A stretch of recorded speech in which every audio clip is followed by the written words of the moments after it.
For us, it's a daily thing. It's every day, right? This is Mammoth Daily We're going to take you inside the locker room with Mike Fulta.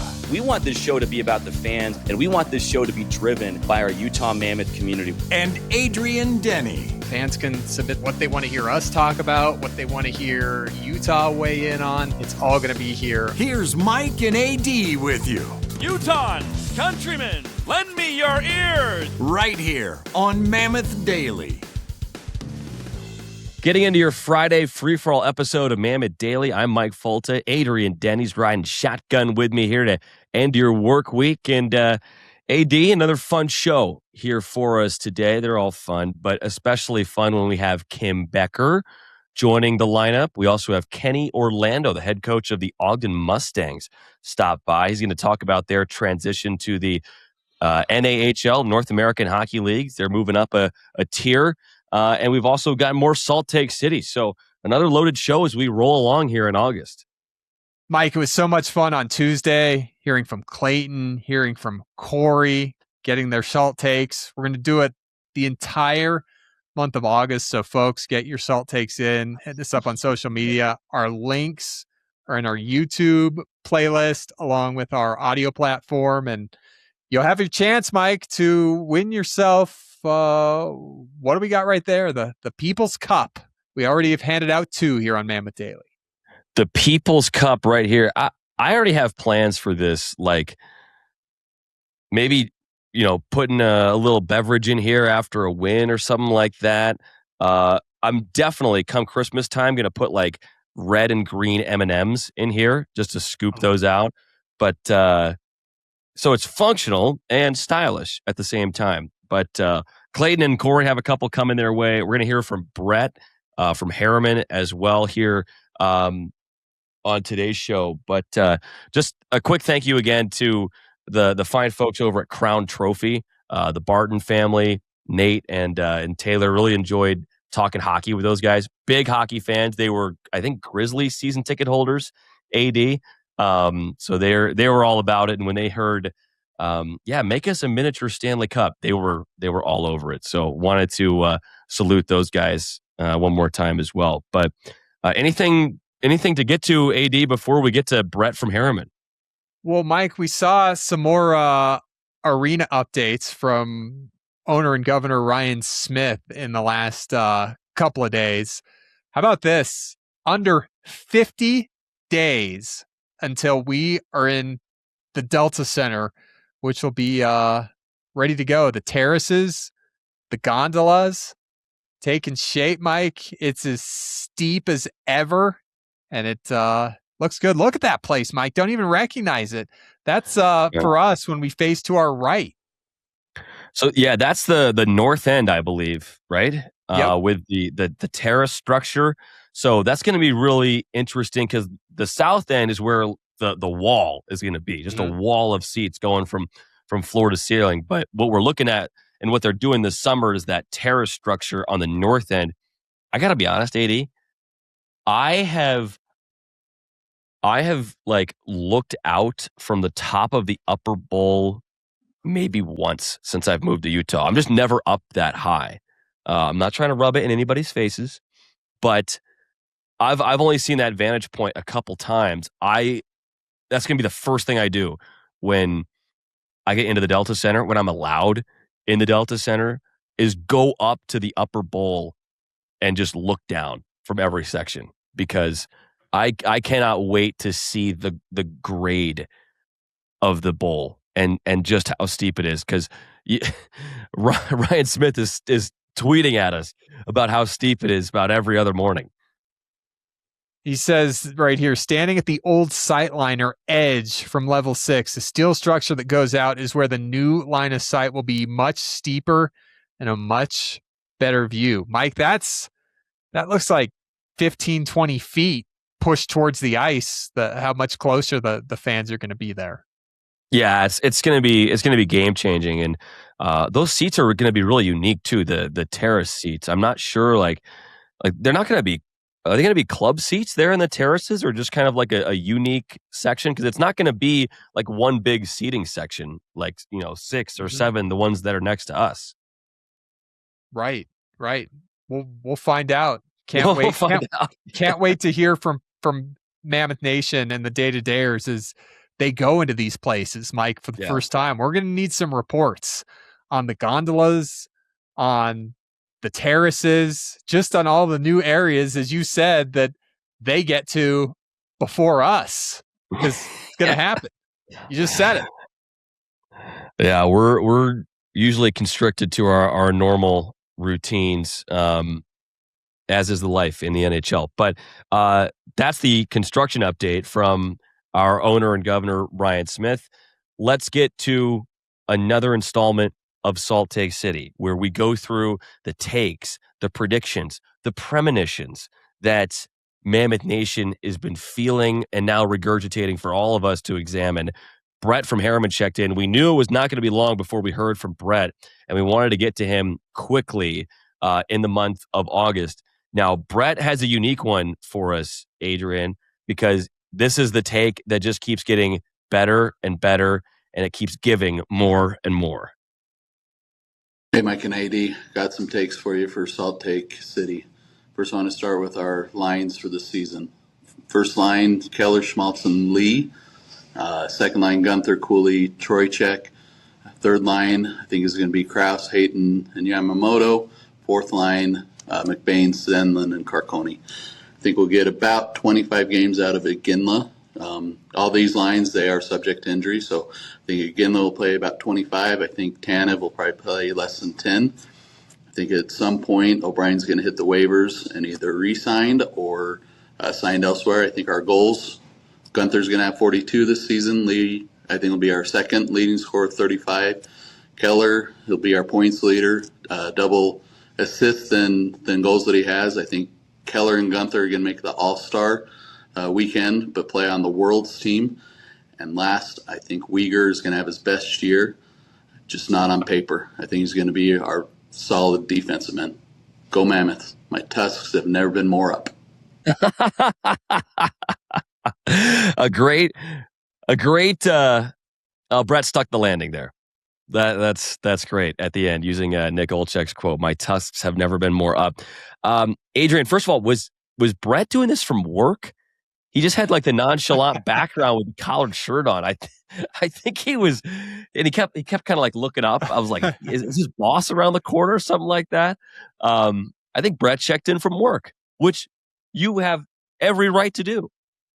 You got it. If you're listening to Mammoth Daily and you're a day-to-dayer, Mike, we're going, we're infringing past your commutes here. You got to take us into the office on most days if you've got a normal commute. We don't keep it as brief as we promised in the pilot episode. No, yeah. People are just moving further away from work to fit our whole episodes in. So Brett starts out giving the lines, and AD, at first I thought that's all this submission was. I was like, okay, he's guessing the lines. That's kind of fun. And then he runs through the whole gambit. So if Brett were just to submit what he thought the lines were going to be, I'm not sure if that would be People's Cup worthy.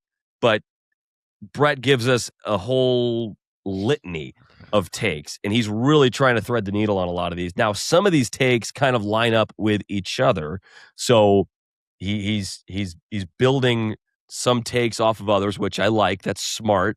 That's increasing your profitability here, Brett. But let's start with the lines, AD. Keller, Schmaltz, and Lee, and I'm assuming these are season opening lines. Keller, Schmaltz, and Lee, Cooley, Gunther, Trocheck, Krause, Hayton, and Yamamoto, McBain, Stenlund, and Carcone. I don't really have any problem with these. I think these are just as likely as any other lines that we would see. Yeah, no red flags for me. You got Logan Cooley playing with his buddy, Vinny Trocheck, and Dylan Gunther there. Gunther and Cooley, Mike, they're going to be playing with somebody that is going to do the heavy lifting, if you will, right? Those guys are going to be able to be, the skill guys that they are. You have to figure with what Utah has added to the lineup, and Trocheck there would be a good fit for Gunther and Cooley and the skill that they've got to be able to maximize it on the ice. Yeah, no doubt. And you look at the third and fourth lines there. Hayton in the middle of Yamamoto and Krause, Stenlund in the middle of Carcone and McBain. Two pretty good groups right there. Two groups that should be pretty responsible defensively, but with more than enough firepower to fill it up. You got 20 goal scorers on each of those fourth lines, or guys that at least have done it once. So okay, those are the lines. Then he goes on to mention TJ Ginla. He says about 25 games of TJ Ginla. My question, where do these 25 games come? Does he have to go back down? Was his presence due to injuries above him, or does he force his way onto the roster? I have no qualms about the number of games for TJ Ginla. I think that's as likely as any other number, but I'm more just curious as to the circumstances around those 25 appearances. For me, Mike, it's felt post-trade deadline, right? Like it feels like something in the second half of the season that he comes in and plays a game, and like Dylan Gunther when he made his statement coming back to the NHL after spending the first half of the year, and you just knew it was time. Yeah. Anders Lee, he has with 35 goals up on that top line with Keller and Schmaltz. That'd be the second most in his career. So you can see how strategic Brett was there, assembling those lines, putting Lee on the top line and having him produce as much as he has in his whole career, as Clayton Keller leads the team in scoring for a third straight year. So he said Weegar doesn't have his best year statistically, but you know he's one of your best D. So does that mean like 40 points, a plus 20, 22 minutes a night, top 5 again in blocks and hits, but just one of those if you know things? Yeah, I think what I first wrote down on that was, this is a hockey guy's take. I know Brett's a hockey guy. This is a hockey guy take. Look, Mackenzie Weegar had 20 goals one year in Calgary. He was a plus 40 one year in Florida with the Panthers. But keep in mind, if he's paired up with Mikhail Sergachev again, which we're kind of thinking he will be, it's probably going to be Sergey who's the more offensive-minded, and Mackenzie Weegar would be more in that stay-at-home role. Now, there's give and take for both guys, right? It's not like one is all offense, one's all. That's not how it works. But you think that okay, is that now license for Sergachev to jump up into the Rushmore while Weegar is the one that plays more conservative? And if he's playing with Sergachev, he'll also be on the ice against every team's top line and in every difficult circumstance, which that can take a toll on your plus minus sometimes. You look at, I think Zach Werenski was like +8 this last year because he's just always on the ice. And sometimes you get a puck that bounces against you. But I love this take from Brett regarding Weegar. He could very well be the team's, second most valuable defenseman, and you look up at the end of the year and he's like +6 with, 6 goals and 21 assists or something like that. And, he's not going to win a Norris with numbers like that because that's not how that trophy works. But we're hearing from Andre Tourigny after every game how essential he's been to their success on the back end. Mike, you heard John Marino talking about playing with Nate Schmidt, and kind of what you're describing there kind of sounds a lot maybe like how Weegar and Sergachev go about it. And Mike, as you describe it there, as we merge our salt takes together, kind of sounds like we're describing another piece of the ingredients for the Mammoth to get to Clayton's 49 wins there with Weegar and Sergachev. That's right. Is this salt take collusion between Clayton and Brett here? Everybody's working together, it seems like. Seems like it. Even Corey with all the wins for Vejmelka and Kosa too, right? Yeah. That's what the day-to-dayers do. That's right. Brett also mentioned 10 or less games for Brandon Tanev. No love for Turbo. What about Turbo time? I wouldn't evaluate Brandon Tanev entirely on last season. He mentioned Liam O'Brien on waivers. I would be sad to see this. Love Obi. The math is getting a little crazy in the forward room right now. I mean, the 42 goals for Dylan Guenther, he had 40 this last year, so he's taking another step. My question for Brett is how many of those goals were on the power play? Like, is it the same 40 goals he scored this year? Is the power play a little bit better? We think it is going to be, just because it was down a little bit last year. You mentioned Keller's the points leader. Like, that's not a hot take there, but it is one more leg to this parlay, if you will. Keller and Guenther as all-stars. They would have been all-stars this last year. So, I mean, take your pick. The problem is getting all of these to hit. Now, a lot of them kind of line up with each other, but for all these to hit for Brett, that's the beauty of this take, is just the depth to it. And that's what Salt Lake City's all about. Folks, you can get in on it. Salt Lake City, hit us up on social media, Twitter, at 801 Adrian Denny for me, at Mike_Fulta for him. Same for Instagram. I'm at 801 Adrian Denny, and Mike is at Mikey Fulta, or you can hit us on the link in our podcast homepage on the audio platform that you're listening to, or on our playlist on YouTube, and submit it through Riverside. Just might need to get the app. So can't wait for some more of these. Mike, great week to get things started off with Brett from Herriman, heard from Corey from Peoria, and Clayton. You bumped into Clayton downtown in the last day or so, didn't you, Mike? Well, first I do want to mention, Brett, by the way, that take, that group of takes, People's Cup worthy. You'll have one coming as well. So thank you for the thought and the depth put into that take, and thank you for doing it at work too. That's bonus points, undoubtedly.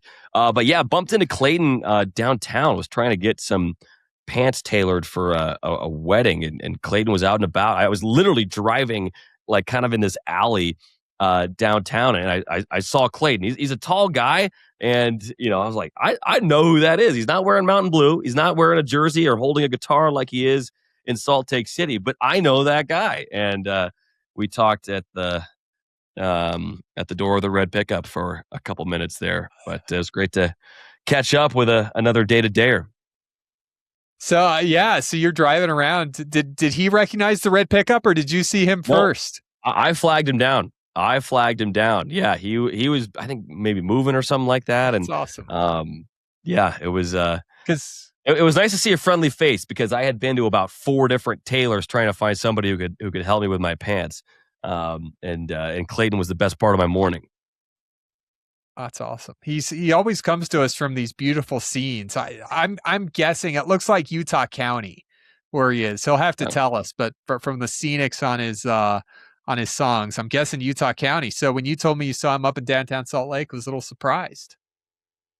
Look, I mean, there's beautiful vistas and views all over. Well, the valley. There is. So. I just zeroed it to my geo tracker to Utah County is what I saw. So let us know where you're at, Clayton. Triangulated his 3 chords in the truth. Triangulated his lyrics. But thank you to Brett. We'll have a People's Cup coming your way. Anything else, AD, before we get to Kim Becker in our Friday free for all? Yeah, let's just throw out some shout outs here on this Friday. Eric from Idaho, Kevin, Woody checking in. Mike, I missed Woody in Arizona by about a week because he sent me a message, wanted to see if we could meet for lunch in Tucson earlier this week, but I was already gone. I'd already left, so we'll just have to do that. He's dodging you, Woody. He's dodging you. I was already back in Salt Lake when he messaged me.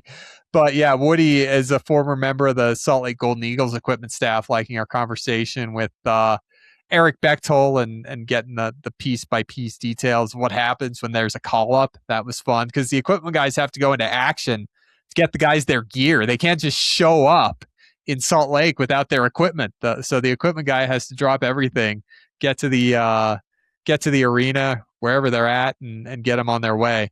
Eric from Idaho says the hot take videos are coming.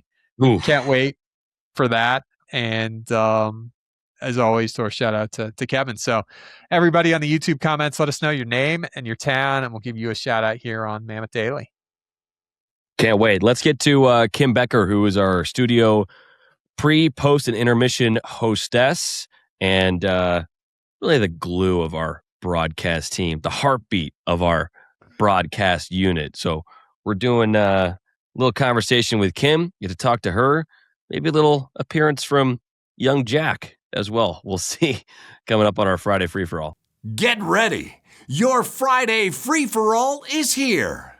On our Friday free-for-all, we're joined by our good friend, Kim Becker. Kim, a lot of Mammoth fans, pretty much every Mammoth fan, it's like August. It's dead.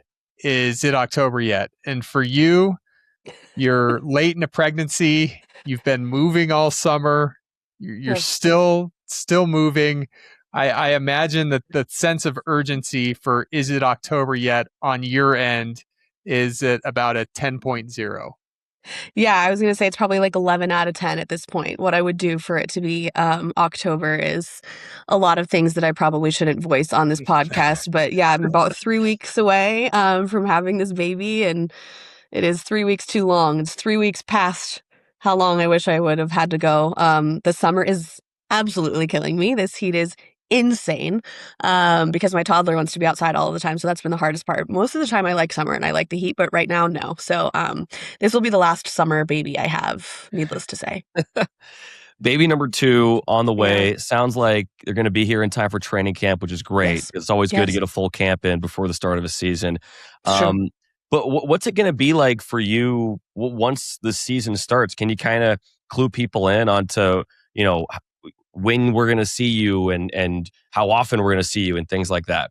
Yes, of course. So Sarah will fill in for me for the first couple of weeks of the regular season. My plan is to be back that third week of October. So hopefully I'll only miss about 9 or 10 of the regular season games. And of course I'll miss preseason. But Sarah's done this before and she is a Swiss Army knife. She can do it all, which is part of the reason why I was like, well, I'm okay having this baby again during the season or missing part of it for maternity leave during the season because we have Sarah, which helps a lot and takes a lot of weight off of my shoulders and a lot of pressure. But I will be there, yes, before October ends for sure. I'm looking at that. I think it's the Philadelphia game or Seattle game.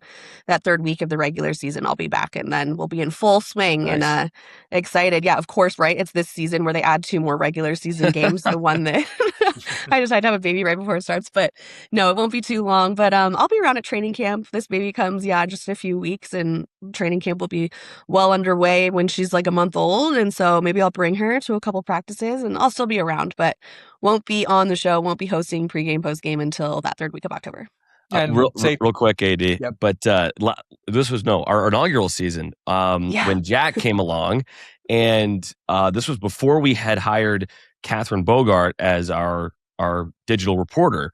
And so it was just Sarah who's serving as a team reporter on the road.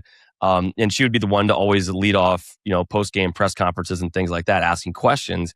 But when Jack was joining us in the world, Sarah had to stay back in studio like she's about to this year. And that means I had to run from finishing up calling the game down to the press conference to interview Bear right after, which can be scary after a loss, by the way. I have a newfound appreciation for, what Sarah and what Catherine do on a daily basis. But one of those spots was in Calgary, where the only way to get back across is to go across the catwalk, or it's the most efficient way. Yeah. And I felt like Jack Sparrow, running along this wobbling catwalk over the ice after a game, just sprinting to try and get back for Bear. So if I wasn't afraid of heights, I am now, thanks to Jack Becker. I am so sorry that happened. I know. I didn't realize the domino effect it would have, right? When Sarah's not on the road and then I'm hearing all these other things and extra jobs people have to do. And I'm like, I'm so sorry. It's a weird feeling being kind of the reason for that. But yes, luckily, like you said, Catherine's there. So no more fear of heights for you. Good. No more dire situations. We'll have to put you in, Mike Folta, because I know that was a lot. I don't want to affect your job. Yeah, totally. No. Kim, in our last chance with you before we get you back in late October, what have your thoughts been on the off season and going through it? And we had fun at our draft show, and then we got some more news with free agency, but haven't had you on the show for a little bit. What's been your initial reaction to everything that's happened this summer, in addition to everything going on with you and Mike and Jack and then the new baby coming at your house? Yeah, thank you. I know it's been a wild couple of months. The off season is always so crazy because it feels like there's still so much going on while our season has ended, but the playoffs are still on. And then all of a sudden, you're prepping for the draft and you hear about the front office and looking at all the prospects.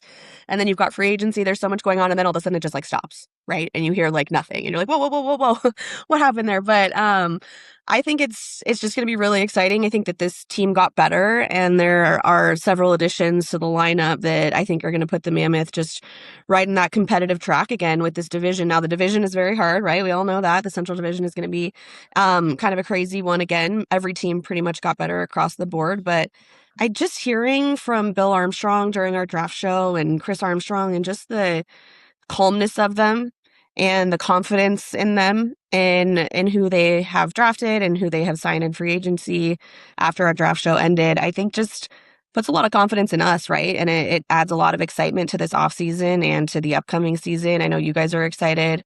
Mammoth Daily, it's an everyday thing. You guys are always excited every single day, which I love to hear. But no, I think it's just going to be really awesome. And being around town, being around the city here, I stay here for the summer in Salt Lake City. And so when I run into Mammoth fans or people wearing Mammoth hats and whatnot, and a conversation strikes up, everybody just seems so high on this team.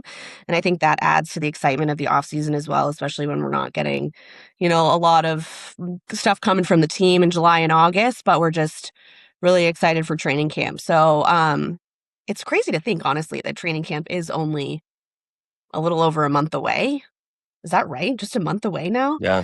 I mean, that is kind of crazy when you think about how long the off season is. But, hearing from some of the players and just after watching the Stanley Cup playoffs and seeing how far Vegas went, I would think that they would be really confident in what they can do and their ability next season too, because they know that they could beat a team like Vegas, and they did beat Vegas in the playoffs a couple of times. And I think probably watching how far they went put a little pep in their step. So I'm pretty stoked to see them in training camp. It's always a blast watching you work the room when you walk in. Sometimes you're doing a video segment, you're asking guys kind of personality questions. The Mammoth lost, I would say, 3 big personalities this offseason with the departure of Sean Dursey via trade, Ian Cole and Alexander Kerfoot via free agency. True. Those guys and their voices are going to be missed in the room, but you bring in a couple of guys who have worn letters on their chests over the last several years in the NHL in big markets, in Anders Lee and in Vincent Trocheck. Just from what you've heard from observing these press conferences and their sound bites, like, do you have any sort of pulse on how those two voices are going to fill the void, or even, overtake the void of what was left behind by those other 3 guys that left? No, that's a great point. And I think it's probably one of the first things that we as media and broadcasters think about when we lose these guys is like, oh my gosh, I could always get content with an Ian Cole. He was always ready to talk, right? Sean Dursey, anytime Sean Dursey came on the show with Dom and I in that inaugural season when he was injured and did the pregame show with us, and he was like an expert at it. I was like, this guy's got a career in broadcast afterwards, and such a great guy behind the scenes too. So those are definitely things that you think about.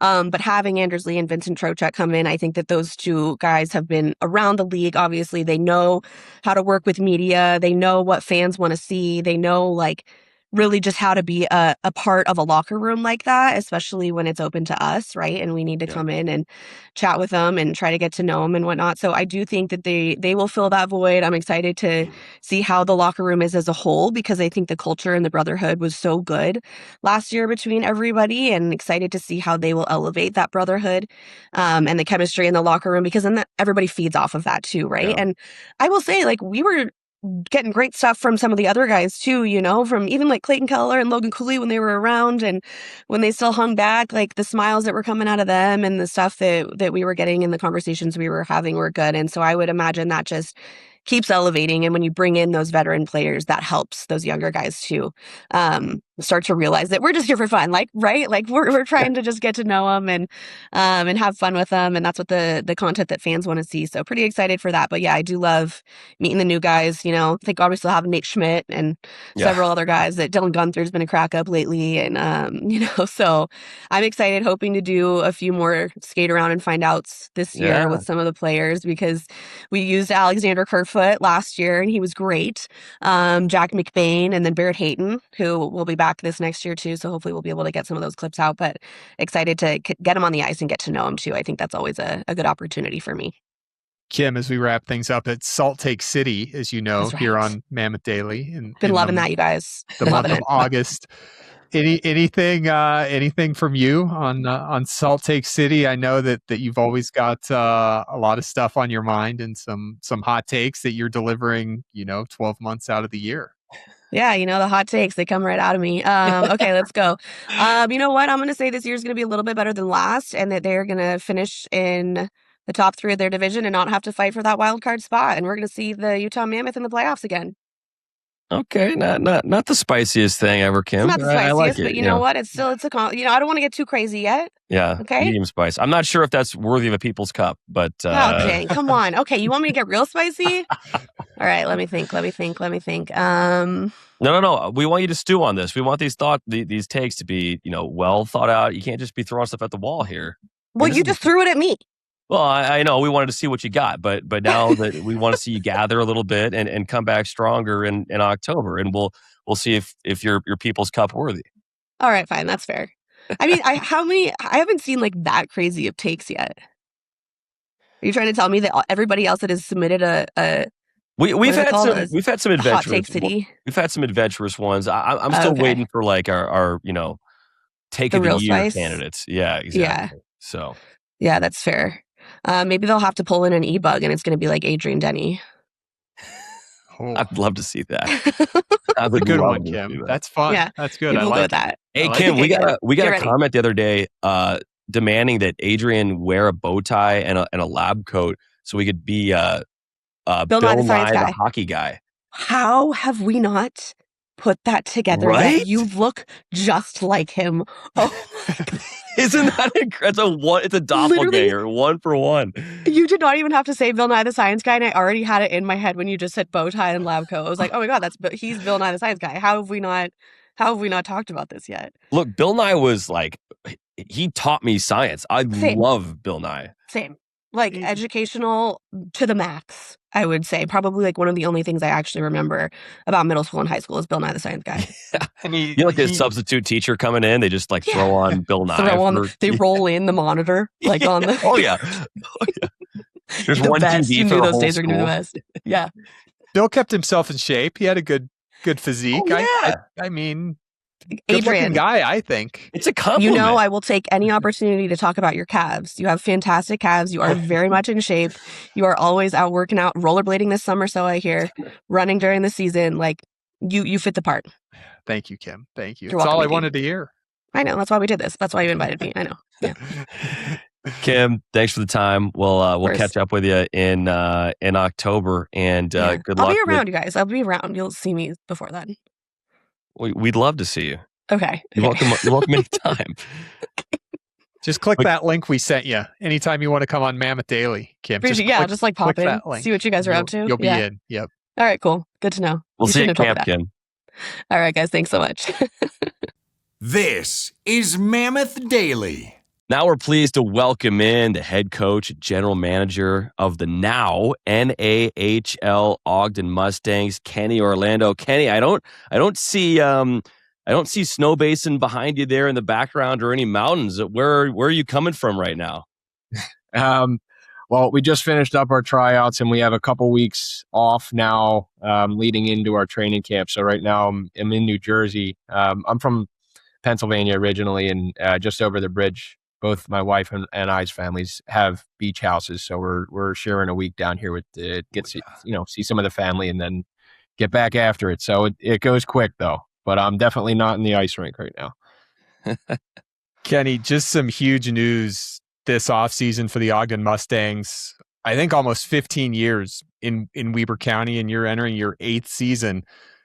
An incredibly successful team and program and organization, and now a huge jump to the NAHL, the North American Hockey League. Tell us how it came about and how you guys were able to make that jump and take advantage of that opportunity and create that path after over a decade in Ogden of being an unbelievably successful team.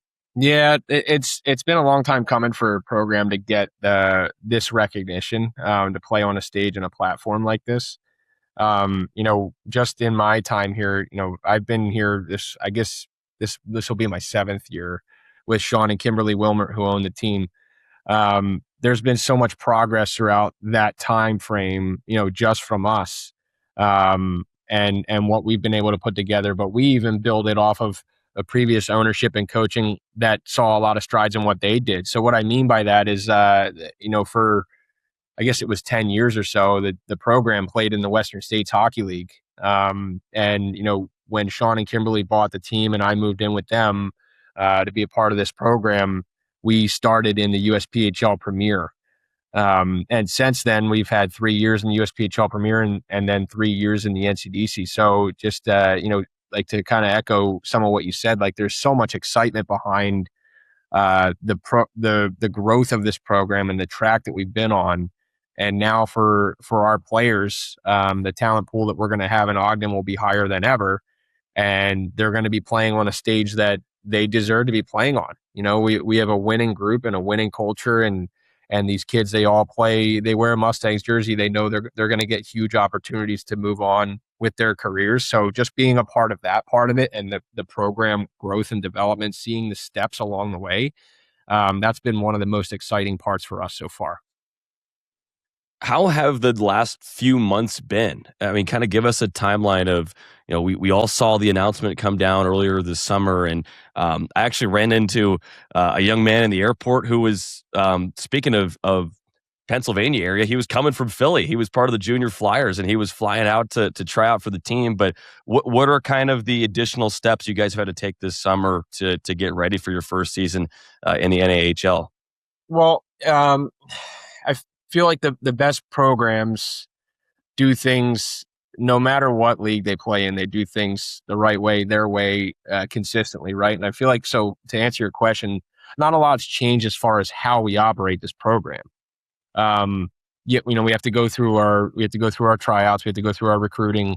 That stuff seems like it's never ending, in the sense that, we're recruiting all year long, and we know in July at some point we're going to have our main tryout camp. But as far as like what's been different since the announcement is more of just the onboarding. Obviously we're stepping back into a league that has USA Hockey. So where we were not before. So it's a little bit different in that sense. We're just kind of getting more of an understanding of the rules and the way that this game's played off the ice within the USA Hockey ranks. I had some experience with that, in my previous program where I was assistant coaching in the North American League.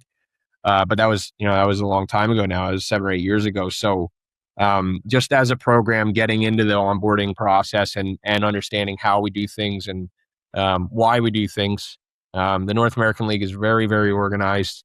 They've done a really nice job making this progress, like the process of us moving easier, not harder.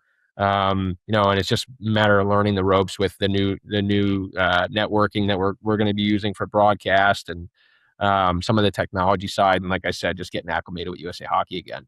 So the tryouts too, like that's a huge part of what we do, and it's not necessarily different, right? You guys asked maybe what's different. It's not different, but just the talent pool and the player that we got to evaluate just previously in July here, a couple weeks ago, was definitely increased, right? So that was exciting for us to be able to see the skill level rise and continuing to work with better and better hockey players and find the right guys for this program in Ogden.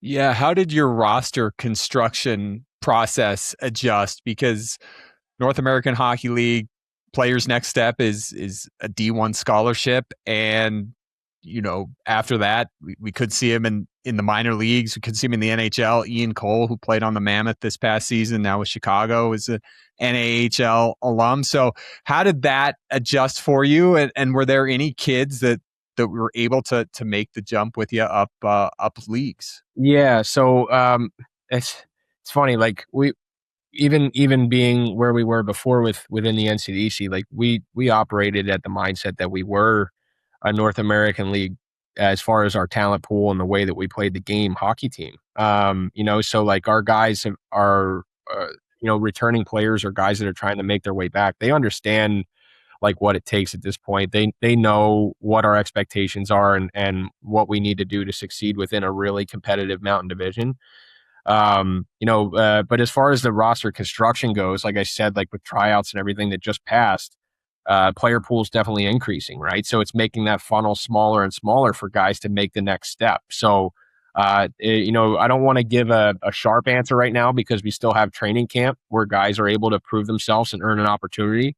And a lot of our returning Ogden Mustang players will be in training camp with us trying to make the final roster. But that funnel definitely it slims itself out, right? And there's guys, from all walks of life that are going to end up making this hockey team, and it's not going to be every single guy that was an Ogden Mustangs NCDC hockey player.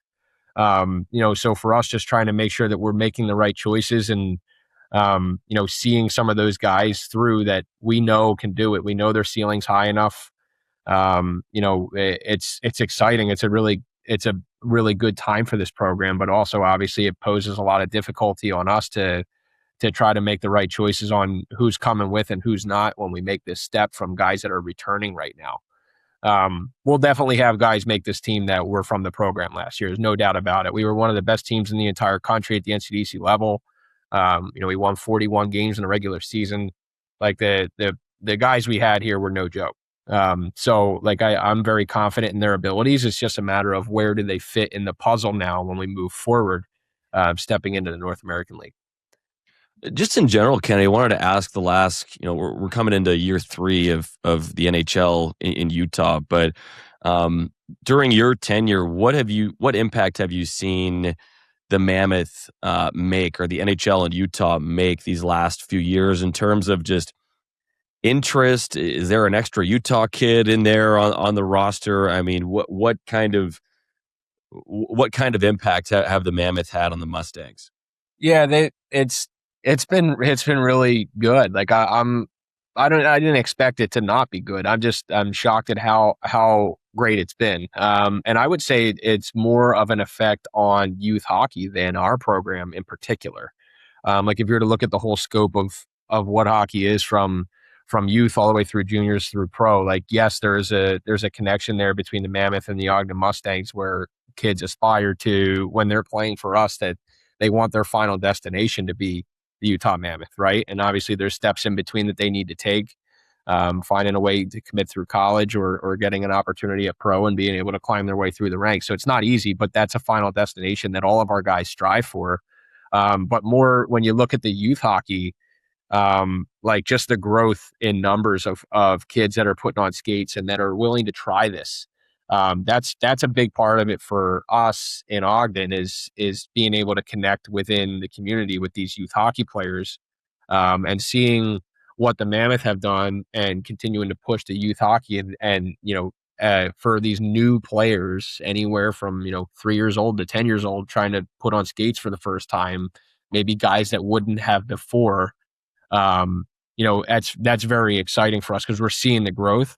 And we're going to end up working with those players before the Mammoth would, right? So, like that, there's been a lot of that. And, obviously our program wants to try to just continue to get more acclimated with the Mammoth however we can. And because our guys ultimately, like I said, that's their final prize. Like if they can go through our program, have the success and get a commitment out of it, and 5-6 years down the line, they're back in Utah, I know that every one of our players would love that. They fall in love with our group and our programming. And if they can find their way back into, they make the ranks at some point and they're able to play for the Mammoth, like it's a really cool, what we would, you'd say it's a pipeline, but guys still have to find their way through it. So.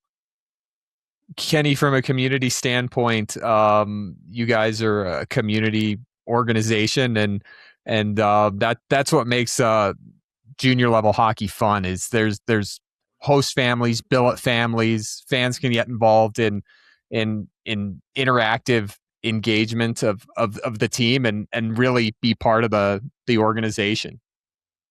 Yeah. Our fan involvement, community involvement, it's really, really strong in Ogden. It's stronger than any place I've ever been before. And I'd probably go one step further and say it's stronger than most I've ever seen throughout junior and college hockey ranks. It's very, very good. Like there's we have a really loyal fan base, and inside of our fan base, obviously, is our billet families. They're our bread and butter as far as taking care of the players and providing these players homes and families to go home to, and have a trusted spot where they can relax, and kind of decompress from the day of being what we envision a professional hockey player when they're at the rink. So like that's our go-to is our billet families, and every one of them is a season ticket holder of the Mustangs. They all love it. A lot of them have fallen in love with the Mammoth as well since that's come around. It's very easy for them to share the passion between the two teams. But basically any home game that you'd have in Ogden, you'd see virtually every billet family. So they're there supporting the players, and our players come from all over the place, which is obviously something I'm sure that we would touch on. Like they're from all over the map. We'll have guys. We're allowed 8 imports this year, so you got guys from all over the place. We'll be a North American heavy team as far as like our construct, but we're still going to have a couple players from overseas and a couple players from Canada. That'll make up those import spots. So like for our guys to be able to, even the American players, leave their house, leave their family and their friends in whatever situation they're in, and be able to trust that the Mustangs provide quality billet families where these players are going to have an established home and have somewhere where they're going to be able to go home and have a meal with their family at night and talk about hockey if they want to, or not talk about hockey if they want to talk about something else. That's the bread and butter of junior hockey. And for our programming, the billet families have been second to none. Going into training camp in August, our billet families overextend and take more players for us to be able to make the correct final decisions. So their houses are full, our locker rooms are full. Training camp in August gets pretty crazy, but like they sacrifice as much or more than our team does. So that's always something that we're looking to continue to fill and build with our community, is people that are loyal to the program, but also people that would look at the opportunity of housing a player from August through April through May. They can still get involved if you're still looking for a family or two, and how can they reach you? Yep. So they can go through the website. If they follow our social media, they'll see a bunch of opportunities to contact our billet coordinators, who do a spectacular job organizing and putting players in touch with family that would be a good fit. So we kind of go through an interviewing process on that side of things to make sure player to family and family to player is a good match. So they can go through our website, OgdenMustangs.com, where they can go through social media as well. And we're consistently posting about host families and making sure that players are in the right spots. It's one thing to be able to say you provide a family, but it's another thing to be able to say you provide quality families, where you go through the houses and you meet the family situation and they're good and you trust it. So a player's parent sends a player across the country and they know he's going to be in good hands.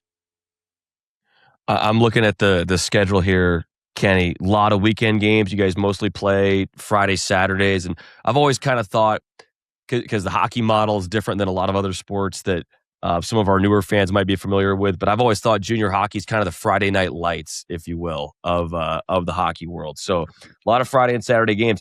These first couple in September, are those preseason? Is that the opener right there? You guys go right into it on the 18th? Yeah, so we have a couple preseason that are not listed. So we're going to play the 11th in Grand Junction, and we're going to play the 12th in Ogden in the afternoon before Weber State plays at night. So a lot of our fans will share, I said that they share interest between the Mustangs and the Mammoth.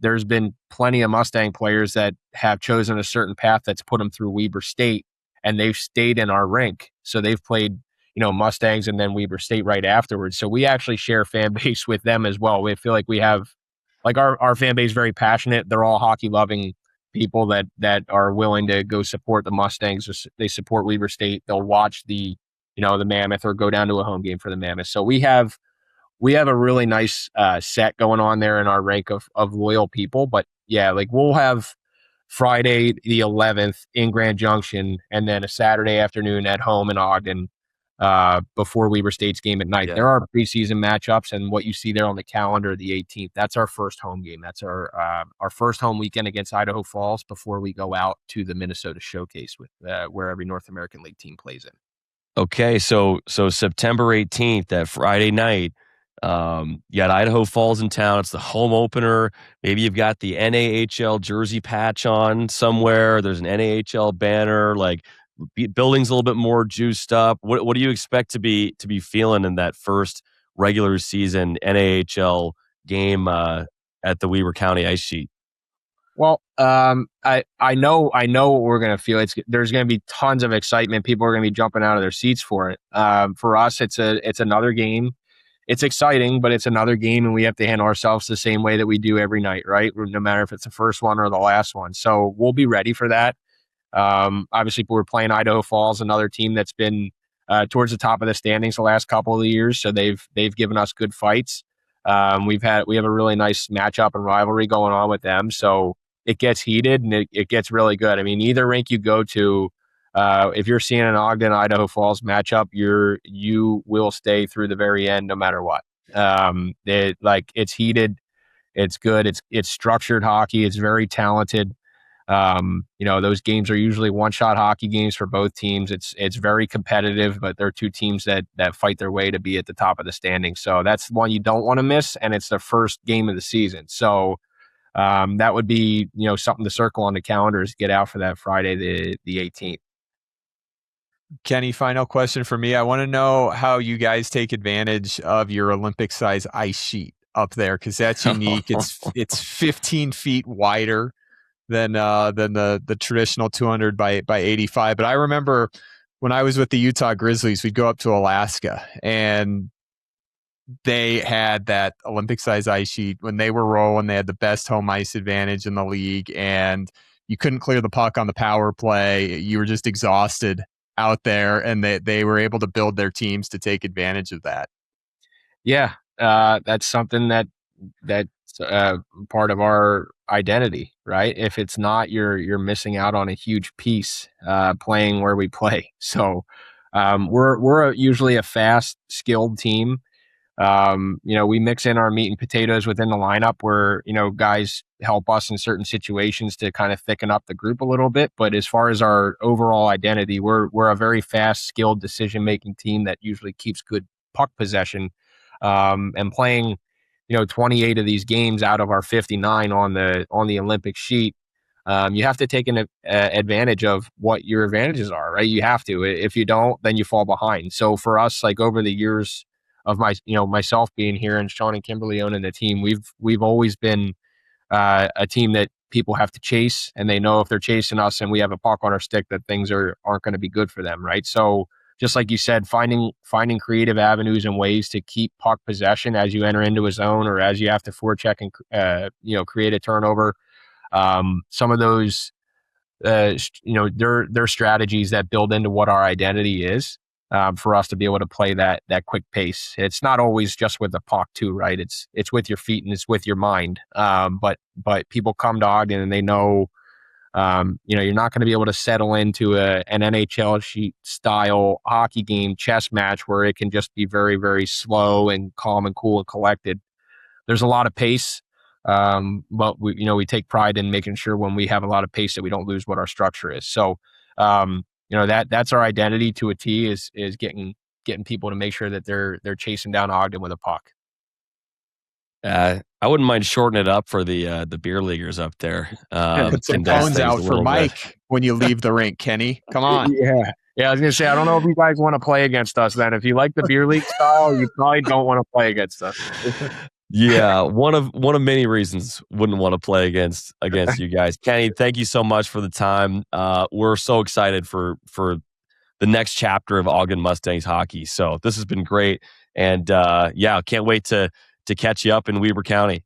Yeah, thank you guys. I appreciate you having me on, and obviously we're looking forward to continuing to build the relationship between the Mammoth and the Mustangs, and we're really excited to get going here. So we'll make sure we catch up with you guys again soon. There we go. Fun show and your Friday free for all as always, folks. Thanks for joining us. Thanks to Kim Becker. Thanks to Kenny Orlando from the Ogden Mustangs. We are back on Tuesday, our Tuesday mailbag. And folks, this is a great week to get in on the mailbag because everybody has been so focused on sending in their Salt Take cities.